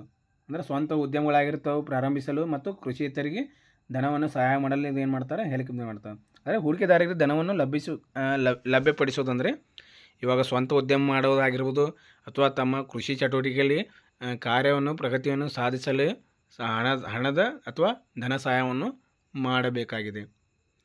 ಥರ್ಡ್ ಪಾಯಿಂಟ್ ಏನಿದೆ, ಗ್ರಾಮೀಣ ಆರ್ಥಿಕತೆ ಪುನಶ್ಚೇತನ. ಅಂದರೆ ಬ್ಯಾಂಕ್ಗಳು ಗ್ರಾಮೀಣ ಆರ್ಥಿಕತೆಗೆ ಹೊಸ ಆರ್ಥಿಕ ಸಂಪನ್ಮೂಲಗಳನ್ನು ಲಭ್ಯಪಡಿಸುತ್ತವೆ. ಇವಾಗ ಗ್ರಾಮೀಣ ಆರ್ಥಿಕತೆಯಲ್ಲಿ ಪುನಶ್ಚೇತನ ಅಂದರೆ ಬ್ಯಾಂಕ್ಗಳು ಏನು ಮಾಡ್ತಾವೆ, ತಮ್ಮ ಗ್ರಾಮೀಣ ಆರ್ಥಿಕ ಮತ್ತು ಹೊಸ ಆರ್ಥಿಕ ಸೇವೆಗಳಿಗೆ ಏನು ಮಾಡ್ತದೆ, ಇಲ್ಲಿ ಕೆಲವೊಂದು ಸಂಪನ್ಮೂಲಗಳನ್ನು ಏನು ಮಾಡ್ತೈತಿ, ಲಭ್ಯಪಡಿಸುತ್ತದೆ. ನಾಲ್ಕನೇ ಪಾಯಿಂಟ್ ಏನಿದೆ, ಶೇಗೆಯಲ್ಲಿ ಉದ್ಯೋಗವನ್ನು ಉತ್ತೇಜಿಸುವುದು. ಅಂದರೆ ಗ್ರಾಮೀಣ ವ್ಯಾಪಾರಿಗಳು ಮತ್ತು ಪ್ರಾಥಮಿಕ ಕೃಷಿಕರಿಗೆ ಹೆಚ್ಚಿನ ಕಷ್ಟಗಳನ್ನು ಮುಚ್ಚಲು ಇದು ಸಹಾಯ ಮಾಡುತ್ತದೆ, ಸಾಲದ ಸಹಾಯ ಮಾಡುತ್ತದೆ. ಇಲ್ಲೇನಿದೆಲ್ಲ ಗ್ರಾಮೀಣ ವ್ಯಾಪಾರಿಗಳು ಮತ್ತು ಪ್ರಾಥಮಿಕ ಕೃಷಿಕರಿಗೆ ಏನು ಮಾಡ್ತೈತಿ, ಇಲ್ಲಿ ಹೆಚ್ಚಿನ ಹಣವನ್ನು ನೀಡಲು ಏನು ಮಾಡ್ತೈತಿ, ಇದು ಸಹಾಯ ಮಾಡ್ತೈತಿ. ಐದನೇ ಪಾಯಿಂಟ್ ಏನಿದೆ, ಆರ್ಥಿಕ ಚಟುವಟಿಕೆಗಳಿಗೆ ಪ್ರೋತ್ಸಾಹ ಅಂತೇಳಿ ಕರಿತೀವಿ. ಗ್ರಾಮೀಣ ವ್ಯವಹಾರಗಳು ಮತ್ತು ವ್ಯಾಪಾರಗಳನ್ನು ಪ್ರೋತ್ಸಾಹಿಸುವ ಮೂಲಕ ಸಮುದಾಯದ ಬೆಳವಣಿಗೆಗೆ ಸಹಾಯ ಮಾಡುತ್ತದೆ. ಈಗ ಆರ್ಥಿಕ ಚಟುವಟಿಕೆಗಳ ಪ್ರೋತ್ಸಾಹ ಅಂದರೆ ಇಲ್ಲೇನು ಮಾಡ್ತೈತಿ, ಗ್ರಾಮೀಣ ವ್ಯವಹಾರಗಳಾಗಿರ್ಬೋದು ಅಥವಾ ವ್ಯಾಪಾರಗಳನ್ನು ಆಗಿರ್ಬೋದು, ಇಲ್ಲೇನು ಮಾಡ್ತೈತಿ, ಪ್ರೋತ್ಸಾಹಿಸುವ ಮೂಲಕ ಏನೈತಿ ಸಮುದಾಯದ ಬೆಳವಣಿಗೆಯಲ್ಲಿ ಇದು ಏನು ಮಾಡ್ತೈತಿ ಸಹಾಯ ಮಾಡುತ್ತದೆ. ಇವಾಗ ಸೆಕ್ಷನ್ ಸಿ ಅಂದರೆ 10 ಮಾರ್ಕ್ಸಿನ ಪ್ರಶ್ನೆ ಮತ್ತು ಉತ್ತರಗಳನ್ನು ನೋಡೋಣ. ಷೇರು ಪ್ರಶ್ನೆ ಏನಿದೆ 7ನೇದು, ಷೇರುಪೇಟೆಯ ಕಾರ್ಯಗಳನ್ನು ವಿವರಿಸಿ ಅಂತ ಕೇಳಿದ್ದಾರೆ. ಷೇರುಪೇಟೆಯ ಕಾರ್ಯಗಳು ಯಾವ್ಯಾವಪ್ಪ ಅಂದರೆ 1ನೇದೇನೈತಿ ಹೂಡಿಕೆದಾರರಿಗೆ ಬೆಲೆಯ ನಿರ್ಣಯ. ಅಂದರೆ ಇಲ್ಲಿ ಷೇರುಪೇಟೆ ಖಾಸಗಿ ಮತ್ತು ಸಾರ್ವಜನಿಕ ಕಂಪನಿಗಳ ಷೇರುಗಳನ್ನು ವ್ಯವಹಾರವನ್ನು ನಿರ್ವಹಿಸುತ್ತದೆ ಮತ್ತು ಷೇರುಗಳ ಮಾರುಕಟ್ಟೆ ಬೆಲೆ ಇಲ್ಲಿ ನಿರ್ಣಯಿಸುತ್ತದೆ. ಹೂಡಿಕೆದಾರರಿಗೆ ಬೆಲೆ ನಿರ್ಣಯ, ಇಲ್ಲಿ ಷೇರು ಮಾರುಕಟ್ಟೆ ಏನಿದೆಯಲ್ಲ ಸಾರ್ವಜನಿಕ ಕಂಪನಿ ಆಗಿರ್ಬೋದು ಅಥವಾ ವ್ಯವಹಾರ ಮಾಡುವಂಥ ಷೇರುಗಳ ಒಂದು ಮಾರುಕಟ್ಟೆದೇನೈತಿ ಇಲ್ಲಿ ಒಂದು ಮಾರುಕಟ್ಟೆಯಲ್ಲಿ ತನ್ನದೇ ಆದಂಥ ಒಂದು ಬೆಲೆಯನ್ನು ಏನು ಮಾಡ್ತೈತಿ ನಿಗದಿತ ಮಾಡ್ತೈತಿ. 2ನೇ ಪಾಯಿಂಟ್ ಏನೈತಿ ಹೂಡಿಕೆ ಸಂವಹನ. ಷೇರುಪೇಟೆ ಹೂಡಿಕೆದಾರರನ್ನು ಕಂಪನಿಗಳೊಂದಿಗೆ ಸಂಪರ್ಕಿಸಿದಂತೆ ಷೇರುಗಳನ್ನು ಖರೀದಿಸಲು ಮತ್ತು ಮಾರಾಟ ಮಾಡಲು ಅವಕಾಶ ನೀಡುತ್ತದೆ. ಇವಾಗ ಹೂಡಿಕೆ ಸಂವಹನ ಏನಪ್ಪ ಅಂದರೆ ಇಲ್ಲಿ ಷೇರುಪೇಟೆ ಏನು ಮಾಡ್ತೈತಿ ಹೂಡಿಕೆದಾರರಿಗೆ ಏನೈತಿ ಅಥವಾ ಕಂಪ್ನಿಗಳಿಗೆ ಅವ್ರು ಹೂಡಿಕೆದಾರರು ಏನಿರ್ತಾರಲ್ಲ ಅವರು ಕಂಪ್ನಿಗಳಿಗೆ ಹೋಗದ ರೀತಿಯಲ್ಲಿ ಏನು ಮಾಡ್ತಾರೆ ಅವರು ಖರೀದಿಸಲು ಮತ್ತು ಮಾರಾಟ ಮಾಡಲು ಏನು ಮಾಡ್ತಾರೆ ಇಲ್ಲಿ ಅವಕಾಶವನ್ನು ನೀಡುತ್ತಾರೆ. 3rd ಪಾಯಿಂಟ್ ಏನೈತಿ ಹೂಡಿಕೆದಾರರಿಗೆ ರಕ್ಷಣೆ. ಇಲ್ಲೇನಿದೆ ಖರೀದಿದಾರರ ಹಕ್ಕುಗಳನ್ನು ರಕ್ಷಿಸಲು ಮತ್ತು ಮಾರುಕಟ್ಟೆ ವೇದಿಕೆಯಲ್ಲಿ ನ್ಯಾಯಯುತತೆ ಹೆಚ್ಚಿಸಲು ಷೇರುಪೇಟೆ ನಿಯಮಗಳನ್ನು ಅನುಸರಿಸುತ್ತದೆ. ಇಲ್ಲೇನೈತಿ ಖರೀದಿದಾರರು ಒಂದಿಷ್ಟು ಹಕ್ಕುಗಳು ಇರ್ತೈತಿ ಮತ್ತು ಅವರನ್ನು ರಕ್ಷಿಸಲು ಮತ್ತು ಮಾರುಕಟ್ಟೆಯ ವೇದಿಕೆಯಲ್ಲಿ ನ್ಯಾಯವನ್ನು ಬದ್ಧತೆಪಡಿಸಲು ಅಥವಾ ಷೇರುಪೇಟೆಗಳನ್ನು ನಿಯಂತ್ರಣ ಮಾಡಲು ಇದು ಏನು ಮಾಡ್ತೈತಿ ಕಾರ್ಯವನ್ನು ಅನುಸರಿಸುತ್ತದೆ. 4ನೇ ಪಾಯಿಂಟ್ ಏನಿದೆ ಲಭ್ಯತೆ ಮತ್ತು ಪರಿಷ್ಕರಣೆಗೆ ಉತ್ತೇಜನ. ಅಂದರೆ ಪೇಮೆಂಟ್ ವ್ಯವಸ್ಥೆಗಳ ಸುಧಾರಣೆ ಮತ್ತು ಷೇರುಗಳಿಗೆ ಕ್ರೆಡಿಟ್ ಲೈನ್ಗಳ ಮೂಲಕ ಷೇರುಪೇಟೆ ಹೂಡಿಕೆಗಳಿಂದ ಹೆಚ್ಚುವರಿ ಲಾಭವನ್ನು ನಿರ್ವಹಿಸುತ್ತದೆ. ಇವಾಗ 4ನೇ ಪಾಯಿಂಟ್ ಏನು ಕೊಟ್ಟಿದ್ದಾರೆ ಲಭ್ಯತೆ ಮತ್ತು ಪರಿಷ್ಕರಣೆಗೆ ಉತ್ತೇಜನ. ಅಂದರೆ ಇವಾಗ ಪೇಮೆಂಟ್ ವ್ಯವಸ್ಥೆಗಳಾಗಿರ್ಬೋದು ಅಥವಾ ಷೇರುಗಳಿಗೆ ಕ್ರೆಡಿಟ್ ಲೈನ್ಗಳ ಮೂಲಕ ಏನು ಮಾಡ್ತಾರೆ ಷೇರುಪೇಟೆ ಹೂಡಿಕೆಗಳಿಗೆ ಹೆಚ್ಚಿನ ಲಾಭವನ್ನು ನಿರ್ವಹಿಸಲಿಕ್ಕೆ ಇದು ಏನು ಮಾಡ್ತೈತಿ ಸಹಾಯ ಮಾಡುತ್ತದೆ. 5ನೇ ಪಾಯಿಂಟ್ ಏನಿದೆ ಆರ್ಥಿಕ ಸಂಪನ್ಮೂಲ ಸಂಗ್ರಹಣೆ. ಕಂಪ್ನಿಗಳು ಏನು ಮಾಡ್ತಾವೆ ಷೇರುಗಳನ್ನು ಮಾರಾಟ ಮಾಡುವ ಮೂಲಕ ತಮ್ಮ ಲಾಭಧನವನ್ನು ಸಂಗ್ರಹಿಸಲು ಷೇರುಪೇಟೆಗಳನ್ನು ಏನು ಮಾಡ್ತಾರೆ ಅವರು ಬಳಸಿಕೊಳ್ಳುತ್ತಾರೆ. ಆರ್ಥಿಕ ಸಂಪನ್ಮೂಲಗಳ ಸಂಗ್ರಹಣೆ ಅಂದರೆ ಇಲ್ಲಿ ಏನು ಮಾಡ್ತಾರೆ ಕಂಪ್ನಿಗಳು ಏನಿರ್ತಾವಲ್ಲ ತಮ್ಮ ಷೇರುಗಳನ್ನು ಮಾರಾಟ ಮಾಡಲು ಏನು ಮಾಡ್ತಾರೆ ತಮ್ಮ ಲಾಭವನ್ನು ಪಡೆಯಲು ಏನು ಮಾಡ್ತಾರೆ ಷೇರುಪೇಟೆಗಳನ್ನು ಸಹಾಯ ಮಾಡ್ತಾರೆ ಇವರು ಬಳಸಿಕೊಳ್ಳುತ್ತಾರೆ. 6ನೇ ಪಾಯಿಂಟ್ ಏನಿದೆ ಬಂಡವಾಳ ವಿತರಣೆಗೆ ನೆರವು. ಅಂದರೆ ಪೇಟೆಗಳಲ್ಲಿ ಏನಿದೆ ವಿವಿಧ ಬೆಲೆಯಲ್ಲಿ ಷೇರುಗಳ ಮಾರಾಟವಾಗಲು ಇದು ಹೂಡಿಕೆದಾರರಿಗೆ ಮತ್ತು ಕಂಪನಿಗಳಿಗೆ ಬಂಡವಾಳವನ್ನು ವಿತರಿಸಲು ಸಹಾಯ ಮಾಡುತ್ತದೆ. ಈ ಬಂಡವಾಳ ವಿತರಣೆಗೆ ನೆರವು ಅಂದರೆ ಈಗ ವಿವಿಧ ರೀತಿಯಲ್ಲಿ ಏನು ಮಾಡ್ತಾರೆ ಷೇರುಗಳನ್ನು ಮಾರಾಟ ಮಾಡಲು ಮತ್ತು ಇದು ಹೂಡಿಕೆದಾರರಿಗೆ ಮತ್ತು ಕಂಪನಿಗಳ ಬಂಡವಾಳವನ್ನು ಹೆಚ್ಚಿಸಲು ಇದು ಏನು ಮಾಡ್ತೈತಿ ಸಹಾಯ ಮಾಡುತ್ತದೆ. 7ನೇ ಪಾಯಿಂಟ್ ಏನಿದೆ ಮಾರುಕಟ್ಟೆ ಸುಸ್ಥಿತಿಗೆ ಸಹಾಯ. ಅಂದರೆ ಷೇರುಪೇಟೆಯು ಏನು ಮಾಡ್ತೈತಿ ಇಲ್ಲಿ ಕಂಪ್ನಿಗಳ ಪ್ರತಿಷ್ಠೆ ಆಗಿರ್ಬೋದು ಮತ್ತು ಬಂಡವಾಳ ಆಗಿರ್ಬೋದು ಅದರ ಸಂಗ್ರಹಣೆ ಅಗತ್ಯವಿರುವ ಸ್ಥಿರತೆ ವಿಶ್ವಾಸ ಮತ್ತು ನಿರೀಕ್ಷೆಯನ್ನು ಏನು ಮಾಡ್ತೈತಿ ಒದಗಿಸಿ ಕೊಡುತ್ತದೆ. ಇಲ್ಲಿ ಮಾರುಕಟ್ಟೆಗೆ ಸುಸ್ಥಿತಿಗೆ ಸಹಾಯ ಅಂದರೆ ಇಲ್ಲಿ ಏನು ಮಾಡ್ತದೆ ಷೇರುಪೇಟೆ ಏನು ಮಾಡ್ತೈತಿ ಕಂಪ್ನಿಗಳ ಪ್ರತಿಷ್ಠೆ ಆಗಿರ್ಬೋದು ಮತ್ತು ಅದರ ಬಂಡವಾಳದ ಸಂಗ್ರಹಣೆ ಆಗಿರ್ಬೋದು ಮತ್ತು ಅದಕ್ಕೆ ಅಗತ್ಯವಿರುವಂಥ ಸ್ಥಿರತೆ ವಿಶ್ವಾಸ ಮತ್ತು ನಿರೀಕ್ಷೆಯನ್ನು ಏನು ಮಾಡ್ತೈತಿ ಒದಗಿಸಲಿಕ್ಕೆ ಸಹಾಯ ಮಾಡುತ್ತದೆ. 8ನೇ ಪಾಯಿಂಟ್ ಏನಿದೆ ಷೇರುಗಳ ಹೂಡಿಕೆ ವ್ಯವಸ್ಥೆ ಅಂತ ಕರಿತೀವಿ. ಹೂಡಿಕೆದಾರರು ಷೇರುಗಳನ್ನು ಖರೀದಿಸುವ ಮೂಲಕ ತಮ್ಮ ಹೂಡಿಕೆಗಳನ್ನು ಬೆಳೆಸಬಹುದು ಅದರಿಂದ ಧನವನ್ನು ಸಂಪಾದಿಸಬಹುದು. ಹೀಗೆ ಷೇರುಗಳ ಹೂಡಿಕೆಗಳ ವ್ಯವಸ್ಥೆ ಅಂತಂದರೆ ಈಗೇನು ಹೂಡಿಕೆದಾರರು ಏನಿರ್ತಾರಲ್ಲ ಷೇರುಗಳನ್ನು ಖರೀದಿಸುವ ಮೂಲಕ ಮತ್ತು ಅವುಗಳನ್ನು ಮಾರಾಟ ಮಾಡಿ ಬರುವಂಥ ಲಾಭವನ್ನು ಸಂಪಾದಿಸೋದಕ್ಕೆ ಇದನ್ನು ಏನು ಮಾಡ್ತೈತಿ ಒಂದು ವ್ಯವಸ್ಥೆಯನ್ನು ಮಾಡುತ್ತದೆ. 9ನೇ ಪಾಯಿಂಟ್ ಏನಿದೆ ಆರ್ಥಿಕ ತಂತ್ರಜ್ಞಾನ ಮತ್ತು ಟೆಕ್ನಿಕಲ್ ಜ್ಞಾನ ಅಂತೇಳಿ ಕರಿತೀವಿ. ಷೇರುಪೇಟೆಗಳು ತಂತ್ರಜ್ಞಾನ ಆಗಿರ್ಬೋದು ಸಮಾಲೋಚನೆ ಆಗಿರ್ಬೋದು ಅಥವಾ ಆರ್ಥಿಕ ವಿಶ್ಲೇಷಣೆಗೆ ಇಲ್ಲಿ ಏನು ಮಾಡ್ತೈತಿ ಹೆಚ್ಚಿನ ಸಾಮರ್ಥ್ಯ ಅಥವಾ ಅವಶ್ಯಕತೆಯನ್ನು ಇಲ್ಲಿ ಒದಗಿಸಿ ಕೊಡುತ್ತದೆ. ಅಂದರೆ ಆರ್ಥಿಕ ತಂತ್ರಜ್ಞಾನದಲ್ಲಿ ನಾವು ಏನು ನೋಡ್ತೀವಿ ಟೆಕ್ನಾಲಜಿಗಳ ಬಳಸ್ಕೋತೀವಿ. ಇದರ ಮುಖಾಂತರ ಏನೈತಿ ನಾವು ಸಮಾಲೋಚನೆ ಆಗಿರ್ಬೋದು ವಿಶ್ಲೇಷಣೆ ಆಗಿರ್ಬೋದು ಅಥವಾ ಹೆಚ್ಚಿನ ಸಾಮರ್ಥ್ಯದಲ್ಲಿ ಒಂದು ವ್ಯವಹಾರವನ್ನು ಮಾಡೋಕ್ಕೆ ಏನು ಮಾಡ್ತೀವಿ ನಾವು ಇಲ್ಲಿ ಇದನ್ನು ಬಳಸಿಕೊಳ್ಳುತ್ತೇವೆ. 10ನೇ ಪಾಯಿಂಟ್ ಏನಿದೆ ಪಾರದರ್ಶಕತೆ ಮತ್ತು ಸ್ಪರ್ಧೆ ಅಂತೇಳಿ ಕರಿತೀವಿ. ಷೇರುಪೇಟೆಯು ಮಾರುಕಟ್ಟೆಯಲ್ಲಿ ಹೆಚ್ಚು ಪಾರದರ್ಶಕತೆ ಮತ್ತು ಸರ್ಕಾರದ ನಿಯಮಗಳನ್ನು ಅನುಸರಿಸಿ ದೇಶದ ಆರ್ಥಿಕ ಪರಿಸ್ಥಿತಿಯನ್ನು ಸುಧಾರಿಸುತ್ತದೆ. ಪಾರದರ್ಶಕತೆ ಮತ್ತು ಸ್ಪರ್ಧೆ ನೋಡೋದಾದರೆ ಇಲ್ಲಿ ಷೇರುಪೇಟೆ ಏನು ಮಾಡ್ತೈತಿ ಮಾರುಕಟ್ಟೆಯಲ್ಲಿ ಹೆಚ್ಚಿನ ರೀತಿಯಲ್ಲಿ ಪಾರದರ್ಶಕತೆ ಮತ್ತು ಸರ್ಕಾರದ ನಿಯಮಗಳನ್ನು ಅನುಸರಿಸುತ್ತದೆ ಮತ್ತು ಏನು ಮಾಡ್ತೈತಿ ಇದು ದೇಶದ ಸುಸ್ಥಿತಿ ಅಥವಾ ಭದ್ರತೆಯನ್ನು ಏನು ಮಾಡ್ತೈತಿ ಹೆಚ್ಚಿಸುತ್ತದೆ. 8ನೇ ಪ್ರಶ್ನೆ ಏನೈತಿ ಭಾರತೀಯ ಬಂಡವಾಳ ಮಾರುಕಟ್ಟೆಯ ಇತ್ತೀಚಿನ ಬೆಳವಣಿಗೆಗಳನ್ನು ಸಂಕ್ಷಿಪ್ತವಾಗಿ ವಿವರಿಸಿ ಕೇಳಿದ್ದಾರೆ. ಸೊ ಇಲ್ಲಿ ನೋಡೋದಾದರೆ ಭಾರತೀಯ ಬಂಡವಾಳ ಮಾರುಕಟ್ಟೆಯ ಇತ್ತೀಚಿನ ಬೆಳವಣಿಗೆಗಳು ನೋಡೋದಾದರೆ ಒಂದನೇದೇನಿದೆ ನೂತನ ಡಿಜಿಟಲ್ ಹೂಡಿಕೆ ವೇದಿಕೆಗಳು ಅಂತೇಳಿ ಕರಿತೀವಿ.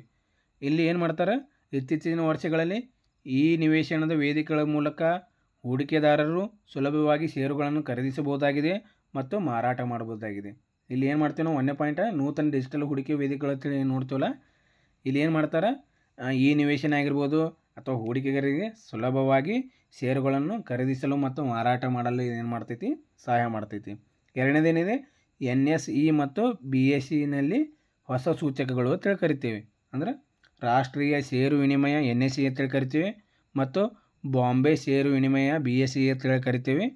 ಇವುಗಳು ಏನು ಮಾಡ್ತಾವೆ, ಡಿಜಿಟಲ್ ಸೂಚಕಗಳನ್ನು ಇವರು ಏನು ಮಾಡ್ಯಾರ, ಪರಿಚಯಿಸಿದ್ದಾರೆ. ಇದು ಲಭ್ಯವಿರುವ ಹೂಡಿಕೆದಾರರಿಗೆ ಹೊಸ ಅವಕಾಶ ಒದಗಿಸುತ್ತದೆ. ಈಗ ಏನು ಹೂಡಿಕೆದಾರರು ಇರ್ತಾರಲ್ಲ ಅವರಿಗೆ ತನ್ನದೇ ಆದಂಥ ಒಂದು ಅವಕಾಶವನ್ನು ಇದು NSE ಮತ್ತು BSE ನೀಡುತ್ತದೆ. ಮೂರನೇ ಪಾಯಿಂಟ್ ಏನಿದೆ, ಸೆಬಿ ನಿಯಮಗಳು ಅಂತೇಳಿ ಕರಿತೀವಿ. Securities and exchange board of India ಅಂತೇಳಿ ಕರಿತೀವಿ. ಸೆಬಿ ಫುಲ್ ಫಾರ್ಮ್ ಏನಿದೆ, securities and exchange board of India ಅಂತೇಳಿ ಕರಿತೀವಿ. ಇದು ಏನು ಮಾಡ್ತೈತಿ, ಹೊಸ ನಿಯಮಗಳನ್ನು ಜಾರಿಗೆ ತರ್ತೈತಿ. ಇದು ಮಾರುಕಟ್ಟೆಯ ಪಾರದರ್ಶಕತೆ ಮತ್ತು ಏನು ಮಾಡ್ತೈತಿ, ಸುರಕ್ಷತೆಯನ್ನು ಹೆಚ್ಚಿಸಲು ಇದು ಏನು ಮಾಡ್ತೈತಿ, ಸಹಾಯ ಮಾಡ್ತೈತಿ. ನೆಕ್ಸ್ಟ್ ನಾಲ್ಕನೇದೇನಿದೆ, IPOಗಳ ಸಂಖ್ಯೆ ಹೆಚ್ಚಳ ಅಂತೇಳಿ ಕರಿತೀವಿ.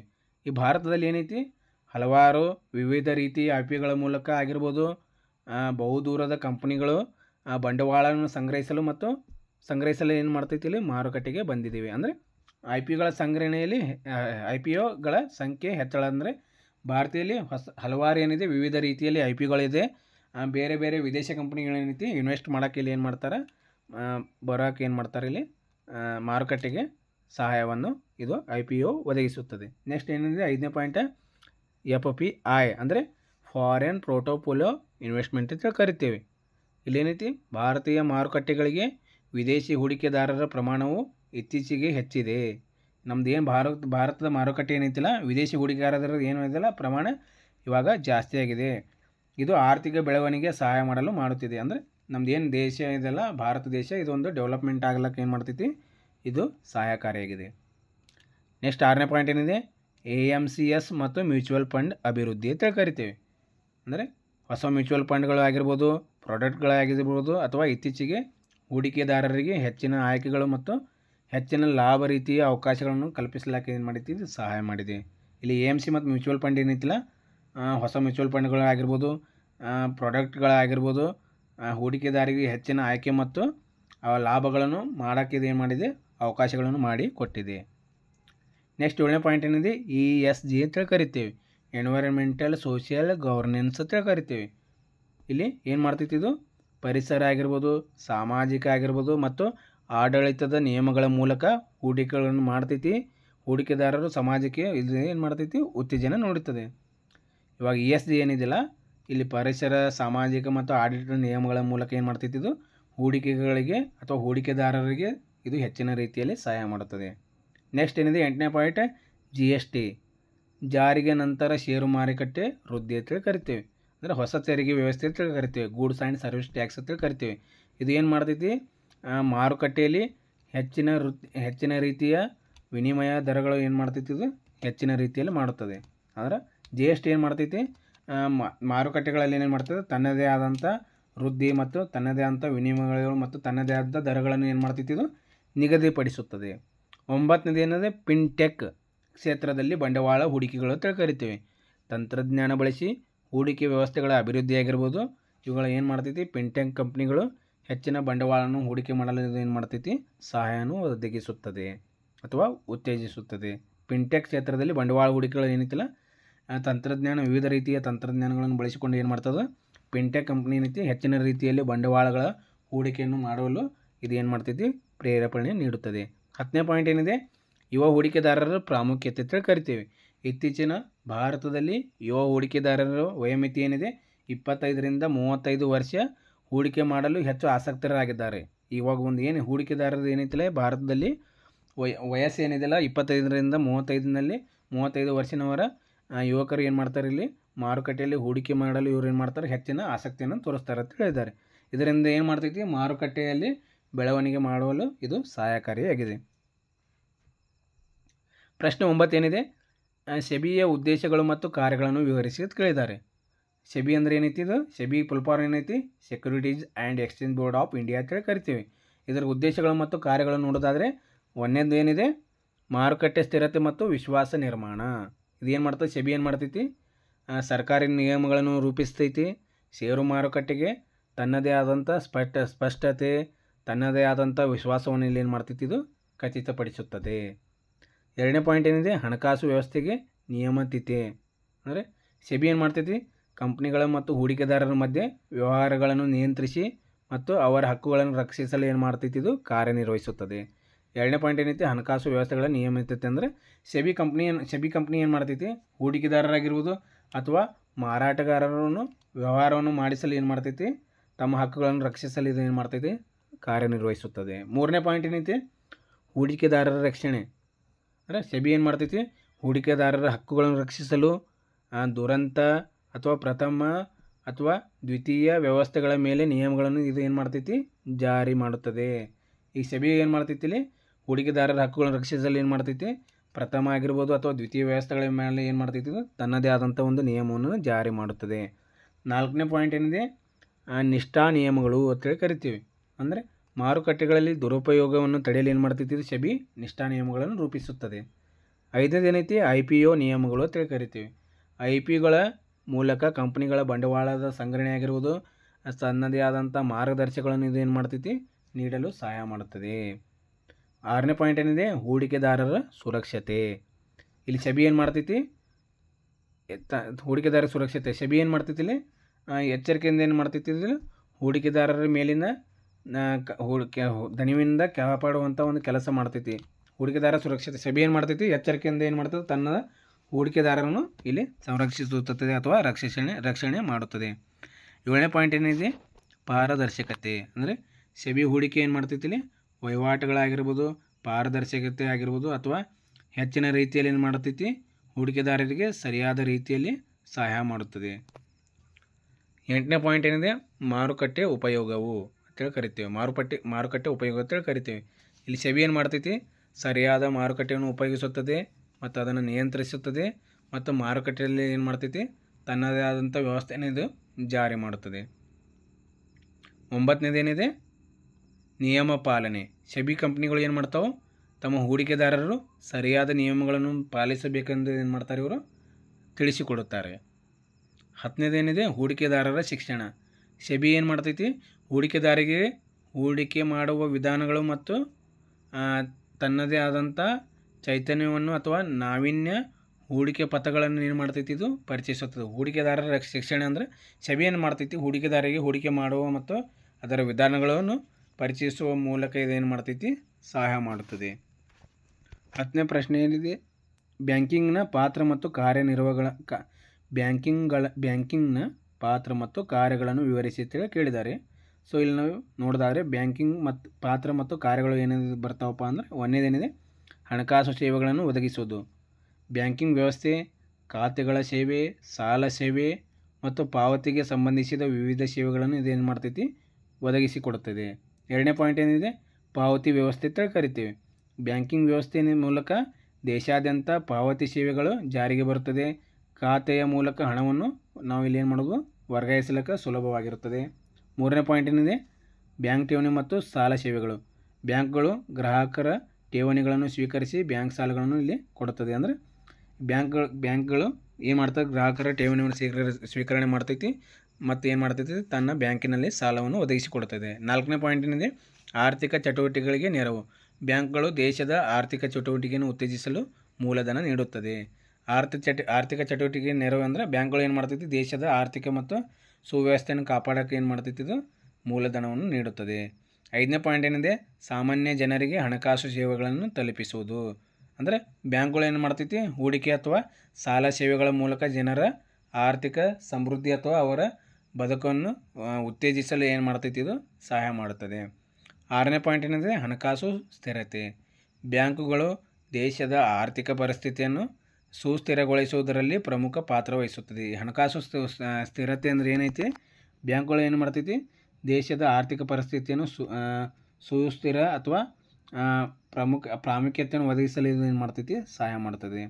ಏಳನೇದೇನಿದೆ ಆರ್ಥಿಕ ಅಭಿವೃದ್ಧಿ. 7ನೇ ಪಾಯಿಂಟ್ ಏನಿದೆ ಆರ್ಥಿಕ ಅಭಿವೃದ್ಧಿ. ಬ್ಯಾಂಕಿಂಗ್ ವ್ಯವಸ್ಥೆ ದೇಶದ ಆರ್ಥಿಕ ಅಭಿವೃದ್ಧಿಗೆ ಮಹತ್ವಪೂರ್ಣ ಒಂದು ಭಾಗವಾಗಿದೆ. 8ನೇ ಪಾಯಿಂಟ್ ಏನಿದೆ ವ್ಯಾಪಾರಿಕ ಪೂರೈಕೆ ಅಂತ ಕರಿತೀವಿ. ವ್ಯವಹಾರಗಳು ಮತ್ತು ಕಾರ್ಖಾನೆಗಳಿಗೆ ಸಾಲ ಅಥವಾ ಹೂಡಿಕೆ ಮತ್ತು ಬಾಕಿ ಹಣಗಳ ಸೇವೆಗಳನ್ನು ಒದಗಿಸಲು ಬ್ಯಾಂಕ್ಗಳು ನೆರವಾಗುತ್ತವೆ. ಈಗ ವ್ಯವಹಾರ ಮಾಡಲು ಅಥವಾ ಕಾರ್ಖಾನೆಗಳನ್ನು ನಿಯಂತ್ರಿಸಲು ಅಥವಾ ಹೂಡಿಕೆ ಮಾಡಲು ಇದು ಏನು ಮಾಡ್ತೈತಿ, ಬ್ಯಾಂಕ್ ತನ್ನದೇ ಆದಂಥ ಸೇವೆಗಳನ್ನು ಒದಗಿಸಿ ಕೊಡುತ್ತದೆ. ನೆಕ್ಸ್ಟ್ 9ನೇ ಪಾಯಿಂಟ್ ಏನಿದೆ ಜಾಗತಿಕ ವ್ಯಾಪಾರ. ಅಂದರೆ ಗ್ಲೋಬಲ್ ಬ್ಯಾಂಕಿಂಗ್ ಸೇವೆಗಳ ಮೂಲಕ ದೇಶಗಳ ನಡುವೆ ವ್ಯಾಪಾರ ಮತ್ತು ಹೂಡಿಕೆಗಳನ್ನು ಸುಲಭವಾಗಿ ಮಾಡಲು ಇದು ಏನು ಮಾಡ್ತೈತಿ, ಸಹಾಯ ಮಾಡುತ್ತದೆ. ಜಾಗತಿಕ ವ್ಯಾಪಾರದಲ್ಲಿ ನೋಡೋದಾದರೆ ಬೇರೆ ಬೇರೆ ದೇಶಗಳದ್ದು ಏನೈತಿ ತಮ್ಮದೇ ಆದಂಥ ಹೂಡಿಕೆಗಳು ಅಥವಾ ಸೇವೆಗಳನ್ನು ಒದಗಿಸಲು ಏನು ಮಾಡ್ತೈತಿ, ಇದು ಸುಲಭವಾಗಿ ಸಾಗಲು ಏನು ಮಾಡ್ತೈತಿ, ಇದು ಸಹಾಯ ಮಾಡುತ್ತದೆ. 10ನೇ ಪಾಯಿಂಟ್ ಏನಿದೆ ದೈಹಿಕ ಮತ್ತು ಡಿಜಿಟಲ್ ಸೇವೆಗಳು ಕರಿತೀವಿ. ಬ್ಯಾಂಕುಗಳು ನೇರ ಮತ್ತು ಡಿಜಿಟಲ್ ಸೇವೆಗಳನ್ನು ಒದಗಿಸಿ ಆರ್ಥಿಕ ಚಟುವಟಿಕೆ ಇಲ್ಲಿ ಏನು ಮಾಡ್ತೈತಿ, ಬೆಳವಣಿಗೆ ನೀಡ್ತೈತಿ. ಈಗ ದೈಹಿಕ ಮತ್ತು ಡಿಜಿಟಲ್ ಸೇವೆ ಅಂದರೆ ಬ್ಯಾಂಕುಗಳು ಏನು ಮಾಡ್ತಾವೆ, ಇಲ್ಲಿ ನೇರ ಮತ್ತು ಡಿಜಿಟಲ್ ಸೇವೆಗಳನ್ನು ಒದಗಿಸ್ತಾವೆ. ಆರ್ಥಿಕ ಚಟುವಟಿಕೆಯಲ್ಲಿ ತಮ್ಮದೇ ಆದಂಥ ಒಂದು ಕಾರ್ಯನಿರ್ವಹಿಸುತ್ತದೆ. ಇವಾಗ ಏನಿದೆ ಎಲ್ಲ ಆನ್ಲೈನ್ ಏನು ಡಿಜಿಟಲ್ಕರಣ ಐತಿಲ್ಲ, ಇದರ ಮುಖಾಂತರ ಏನು ಮಾಡ್ತದೆ, ಬ್ಯಾಂಕ್ಗಳು ತಮ್ಮದೇ ಆದಂಥ ವ್ಯವಹಾರಗಳನ್ನು ನಿರ್ವಹಿಸುತ್ತದೆ. ಸೆಕ್ಷನ್ ಡಿ 15 ಮಾರ್ಕ್ಸಿನ ಪ್ರಶ್ನೆ ನೋಡೋಣ. ಕಡ್ಡಾಯ ಪ್ರಶ್ನೆ ಅಂತೇಳಿ ಕರಿತೀವಿ. ಸೊ ಅದರದ್ದು ನೋಡೋಣ. ಪ್ರಶ್ನೆ ಏನು ಕೊಟ್ಟಿದ್ದಾರೆ, ಅಂತೇಳಿ ಕೊಟ್ಟಿದ್ದಾರೆ. ಶ್ರೀ ಕೊಟ್ರಿತ್ ಅವರು ಒಬ್ಬ ಅಭಿಯಂತಕರಾಗಿದ್ದು ಪರಸ್ಪರ ನಿಧಿಗಳಲ್ಲಿ ಹಣ ಹೂಡಲು ಬಯಸುತ್ತಿದ್ದಾರೆ. ನೀವು ಒಬ್ಬ ಹಣಕಾಸು ಸಲಹೆಗಾರರಾಗಿ ಪರಸ್ಪರ ನಿಧಿಗಳ ಅನುಕೂಲತೆಗಳನ್ನು ವಿವರಿಸಿ ಅಂತೇಳಿ ಕೇಳಿದ್ದಾರೆ. ಸೊ ಇಲ್ಲೇನಿದೆ ಪರಸ್ಪರ ನಿಧಿಗಳ ಅನುಕೂಲತೆಗಳನ್ನು ನೋಡೋದಾದರೆ ಒಂದನೇದೇನಿದೆ ವ್ಯತಿಕರಣ ಅಂತೇಳಿ ಕರಿತೀವಿ. ಪರಸ್ಪರ ನಿಧಿಗಳಲ್ಲಿ ಹೂಡಿಕೆ ಮಾಡುವುದರಿಂದ ಹೂಡಿಕೆದಾರರಿಗೆ ವಿವಿಧ ಷೇರುಗಳು ಮತ್ತು ಬಾಂಡುಗಳಲ್ಲಿ ಹೂಡಿಕೆ ಮಾಡಲು ಅವಕಾಶ ದೊರಕುತ್ತದೆ. ಇದರಿಂದ ಹೂಡಿಕೆಯ ರಿಸ್ಕವನ್ನು ವಿಭಜಿಸಲು ಸಹಾಯ ಮಾಡುತ್ತದೆ. ಇವಾಗ ಪರಸ್ಪರ ನಿಧಿಗಳ ಅನುಕೂಲತೆಗಳು ಅಂತೇಳಿ ಕೇಳಿದ್ದಾರೆ. ಸೊ ಅದರಲ್ಲಿ 1ನೇ ಪಾಯಿಂಟ್ ವ್ಯತಿಕರಣ ನೋಡ್ತೇವೆ. ಇಲ್ಲಿ ಏನು ಮಾಡ್ತಾರೆ, ಪರಸ್ಪರ ಹೂಡಿಕೆ ಮಾಡೋದರಿಂದ ಹೂಡಿಕೆದಾರರಿಗೆ ವಿವಿಧ ರೀತಿಯಲ್ಲಿ ಷೇರುಗಳ ಮುಖಾಂತರ ಬಾಂಡುಗಳ ಮುಖಾಂತರ ಹೂಡಿಕೆಗಳನ್ನು ಮಾಡಲು ಇದೇನು ಮಾಡ್ತೈತಿ, ಅವಕಾಶವನ್ನು ದೊರಕಿಸುವಂತೆ ಮಾಡಿಕೊಡುತ್ತದೆ. 2ನೇ ಪಾಯಿಂಟ್ ಏನಿದೆ ವೃತ್ತಿಪರ ನಿರ್ವಹಣೆ. ಪರಸ್ಪರ ನಿಧಿಗಳನ್ನು ವೃತ್ತಿಪರ ಹೂಡಿಕೆ ಆಗಿರ್ಬೋದು, ನಿರ್ವಹಣೆಗಳ ತಂಡಗಳ ನಿರ್ವಹಣೆ ಆಗಿರ್ಬೋದು. ಆದ್ದರಿಂದ ಇಲ್ಲಿ ಏನು ಮಾಡ್ತೈತಿ, ಹೂಡಿಕೆ ಮತ್ತು ಹೂಡಿಕೆದಾರರ ಲಭ್ಯತೆ ಏನು ಮಾಡ್ತೈತಿ, ಇದು ಸಹಾಯ ಮಾಡ್ತೈತಿ. ವೃತ್ತಿಪರ ನಿರ್ವಹಣೆ ಅಂದರೆ ಹೂಡಿಕೆ ನಿರ್ವಹಣಾ ತಂಡಗಳು ಏನಿರ್ತಾವಲ್ಲ, ಇವು ಏನು ಮಾಡ್ತಾವೆ, ಹೂಡಿಕೆದಾರರಿಗೆ ತಮ್ಮದೇ ಆದಂಥ ಸಹಾಯವನ್ನು ನೀಡಲು ಇದು ಏನು ಮಾಡ್ತೈತಿ, ಕಾರ್ಯನಿರ್ವಹಿಸುತ್ತದೆ. 3ನೇ ಪಾಯಿಂಟ್ ಏನಿದೆ ಹಣಕಾಸು ನಿಯಮಿತತೆ. ಅಂದರೆ ಬಹುದೂರದ ಹೂಡಿಕೆದಾರರಿಗೆ ಸರಿಯಾದ ಮಾರ್ಗದರ್ಶನವನ್ನು ನೀಡೋದು, ಅದರ ನಿರ್ವಹಣೆ ಮಾಡೋದು ಮತ್ತು ಹೂಡಿಕೆಯ ಲಾಭವನ್ನು ಪಡೆಯೋಕ್ಕೆ ಇದು ಏನು ಮಾಡ್ತೈತಿ, ಸಹಾಯ ಮಾಡುತ್ತದೆ. 4ನೇ ಪಾಯಿಂಟ್ ಏನಿದೆ ಹೂಡಿಕೆ ಮಾಡುವ ಹಿಂದುಳಿದ ಜನರಿಗೆ ಅವಶ್ಯಕತೆ. ಅಂದರೆ ಬಹುಭಾಗದ ಹೂಡಿಕೆದಾರರಿಗೆ ಏನೈತಿ, ಷೇರು ಮಾರುಕಟ್ಟೆಯಲ್ಲಿ ನೇರವಾಗಿ ಹೂಡಿಕೆ ಮಾಡಲು ಸಮಯ ಮತ್ತು ಜ್ಞಾನ ತಲುಪುವುದಿಲ್ಲ. ಆದರೆ ಪರಸ್ಪರ ನಿಧಿಗಳಲ್ಲಿ ಹೂಡಿಕೆ ಮಾಡಿ ಅವರು ಉತ್ತಮ ಲಾಭವನ್ನು ಗಳಿಸಬಹುದಾಗಿದೆ. ಅಂದರೆ ಇಲ್ಲೇನಿದೆ ಹೂಡಿಕೆ ಮಾಡುವ ಹಿಂದುಳಿದ ಜನರಿಗೆ ಅವಶ್ಯಕತೆ. ಅಂದರೆ ಇಲ್ಲೇನಿದೆ ಬಹು ಜನ ಏನು ಮಾಡ್ತಾರೆ, ಷೇರು ಮಾರುಕಟ್ಟೆಯಲ್ಲಿ ನೇರವಾಗಿ ಹೂಡಿಕೆ ಮಾಡಲು ಏನು ಮಾಡ್ತಾರೆ, ಅವರಿಗೆ ಜ್ಞಾನ ಇರೋಂಗಿಲ್ಲ. ಸೊ ಅಂಥವ್ರಿಗೆ ಏನು ಮಾಡ್ತೈತಿ, ನಿಧಿಗಳಲ್ಲಿ ಪರಸ್ಪರ ನಿಧಿಗಳಲ್ಲಿ ತಮ್ಮ ಹೂಡಿಕೆಯನ್ನು ಮಾಡಲು ಇದು ಮಾಡ್ತೈತಿ, ಸಹಾಯ ಮಾಡುತ್ತದೆ. 5ನೇ ಪಾಯಿಂಟ್ ಏನಿದೆ ಹೂಡಿಕೆಯ ಸೂಕ್ಷ್ಮತೆ ಅಂತ ಕರಿತೀವಿ. ಹೂಡಿಕೆದಾರರು ತಮ್ಮ ಹೂಡಿಕೆಯನ್ನು ತಾವು ಬಯಸಿದ ರೀತಿಯಲ್ಲಿ ಸೂಚಿಸಬಹುದು, ಸಂರಕ್ಷಿಸಬಹುದು. ಉದಾಹರಣೆ ನೋಡೋದಾದರೆ ಸ್ಟಾಕ್ ಆಗಿರ್ಬೋದು, ಬಾಂಡ್ ಆಗಿರ್ಬೋದು ಅಥವಾ ಮಾರುಕಟ್ಟೆಗಳ ಸ್ಥಿತಿಗತಿಗಳ ಮೇಲೆ ಏನು ಮಾಡ್ತೈತಿ, ಇದು ಪರಸ್ಪರ ಲಭ್ಯತೆಯಾಗಿರ್ತದೆ. ಅಂದರೆ ಹೂಡಿಕೆಯ ಸೂಕ್ಷ್ಮತೆ ಅಂದರೆ ಹೂಡಿಕೆ ಮಾಡುವಲ್ಲಿ ನಾವೇನು ಮಾಡಬೇಕು, ತಮ್ಮದೇ ಆದಂಥ ಒಂದು ರೀತಿಯಲ್ಲಿ ಸಂರಕ್ಷಿಸಬಹುದು. ಇಲ್ಲಿ ಯಾವ ರೀತಿ ಅಂದರೆ ಸ್ಟಾಕ್ ಆಗಿರ್ಬೋದು, ಬಾಂಡ್ ಆಗಿರ್ಬೋದು ಅಥವಾ ಮಾರುಕಟ್ಟೆಗಳ ಸ್ಥಿತಿಗಳಲ್ಲಿ ಮಾಡಿದ್ದು ಪರಸ್ಪರ ನಿಧಿಗಳನ್ನು ಆಯ್ಕೆ ಮಾಡಬಹುದಾಗಿದೆ. ಪ್ರಶ್ನೆ ಬಿ ಏನಿದೆ, ನೀವು ನಿಮ್ಮ ಗ್ರಾಹಕರಿಗೆ ಈ ಕೆಳಗಿನ ವಿಷಯಗಳಿಗೆ ಸಂಬಂಧಿಸಿದಂತೆ ಏನು ಸಲಹೆ ಕೊಡಲು ಬಯಸುತ್ತೀರಿ ಅಂತೇಳಿ ಕೇಳಿದ್ದಾರೆ. ಒಂದನೇದೇನಿದೆ ಬಾಂಬೆ ಷೇರು ವಿನಿಮಯ ಕೇಂದ್ರದಿಂದ ನೇರವಾಗಿ ಬಂಡವಾಳ ಪತ್ರಗಳನ್ನು ಕೊಳ್ಳಬಹುದೇ, ಇಲ್ಲವಾದರೆ ಏಕೆ ಅಂತ ಕೇಳಿದ್ದಾರೆ. ಸೊ ಅದಕ್ಕೆ ನಮ್ಮ ಉತ್ತರ ಏನಿದೆ, ಬಾಂಬೆ ಷೇರು ವಿನಿಮಯದಿಂದ ನೇರವಾಗಿ ಬಂಡವಾಳ ಪತ್ರಗಳನ್ನು ಖರೀದಿಸಲು ಸಾಧ್ಯವಿಲ್ಲ. ಷೇರುಗಳನ್ನು ಖರೀದಿಸುವ ಮುಖಾಂತರ ಅವುಗಳನ್ನು ಮಾರಾಟ ಮಾಡಲು ಮತ್ತು ವಿನಿಮಯದ ಮೂಲಕ ಸಂವಹನ ಮಾಡಬಹುದಾಗಿದೆ. ಇದಕ್ಕಾಗಿ ನೀವು ಲೈಸೆನ್ಸ್ ಪಡೆದ ಬ್ರೋಕರ್ಗಳ ಮೂಲಕ ವ್ಯವಹರಿಸಬೇಕಾಗುತ್ತದೆ. ಇಲ್ಲಿ ಬ್ರೋಕರ್ಗಳು ನಿಮ್ಮ ಪರವಾಗಿ ಷೇರುಗಳನ್ನು ಖರೀದಿಸುವ ಅಥವಾ ಮಾರಾಟ ಮಾಡುವಲ್ಲಿ ಮಧ್ಯಸ್ಥರಾಗಿ ಕಾರ್ಯನಿರ್ವಹಿಸುತ್ತಾರೆ. ಇವಾಗ ಏನಿದಿಲ್ಲ ಬಾಂಬೆ ಷೇರು ವಿನಿಮಯ ಕೇಂದ್ರ ನೇರವಾಗಿ ಬಂಡವಾಳ ಪತ್ರಗಳನ್ನು ಕೊಳ್ಳಬಹುದು ಅಂತ ಕೇಳಿದ್ದಾರೆ. ನಾವು ಏನು ಮಾಡ್ತೀವಿ, ಇಲ್ಲಿ ಬಾಂಬೆ ಷೇರುಗಳ ವಿನಿಮಯದಿಂದ ನೇರವಾಗಿ ನಾವು ಏನು ಮಾಡೋದು, ಬಂಡವಾಳದ ಪತ್ರಗಳನ್ನು ಖರೀದಿಸಲಿಕ್ಕೆ ಏನೈತಿ ಸಾಧ್ಯವಿಲ್ಲ. ಅದಕ್ಕೆ ಏನು ಮಾಡ್ತೈತಿ, ಷೇರುಗಳನ್ನು ಪಡೆಯಲು, ಖರೀದಿಸಲು ಅಥವಾ ಮಾರಾಟಗಳನ್ನು ಮಾಡುವಲು ಏನು ಮಾಡ್ತೈತಿ, ಇದು ತನ್ನದೇ ಆದಂಥ ಲೈಸೆನ್ಸ್ಗಳನ್ನು ಹೊಂದಿರುವಂಥ ಬ್ರೋಕರೇಜ್ಗಳು ಏನಿರ್ತಾರಲ್ಲ ಅವರು ನಡು ಕಾರ್ಯವನ್ನು ಮಧ್ಯಸ್ಥಕರಾಗಿ ಕಾರ್ಯವನ್ನು ಇಲ್ಲಿ ಮಾಡ್ತಾರೆ, ನಿರ್ವಹಿಸುತ್ತಾರೆ. ಎರಡನೇದೇನಿದೆ ಪಾಯಿಂಟ್, ಹೂಡಿಕೆದಾರನು ಬಂಡವಾಳ ಪತ್ರಗಳಲ್ಲಿ ಹಣ ಹೂಡಿಕೆ ಬಯಸಿದರೆ ಡಿಮ್ಯಾಟ್ ಖಾತೆಯನ್ನು ತೆರೆಯುವುದು ಕಡ್ಡಾಯವೇ ಅಥವಾ ಕಾರಣವನ್ನು ನೀಡಿದ್ದು ಕೇಳಿದ್ದಾರೆ.